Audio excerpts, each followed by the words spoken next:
पेंगी खातून मौका मिलते ही कहती हैं कि अब अगर उरहान बे ठीक नहीं होंगे तो सरदारी का ओहदा अलाउद्दीन बे का हक होगा। बाला खातून फिर से कहती हैं आज तुम्हारे हिसाब का दिन है। और उस्मान बे कहते हैं सरदारी सिर मैदान जंग में जाने का नाम नहीं है।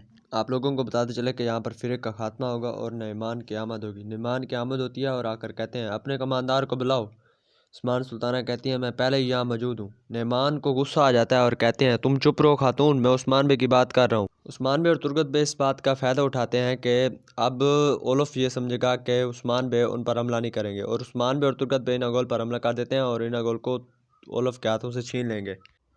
उस्मान बे अपने सिपाहियों से कहते हैं कि उन्होंने हमें जंग में शामिल होने से रोक दिया है। तो सिपाही कहते हैं कि अब हम क्या करेंगे भीम।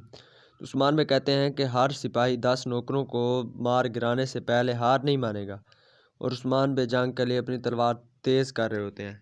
और उस्मान बे अपने बेटे उरान का इलाज करने के लिए उनको कोने की तरफ भेज देते हैं और अपने बेटे से अपने आखिरी अल्फाज कहते हैं तुम तारीकियों की बजाय रोशनी की तरफ बढ़ोगे बेटा। उम्मीद करता हूँ कि आज की वीडियो आपको अच्छी लगी। अगर वीडियो अच्छी लगे तो लाजमी लाइक करें।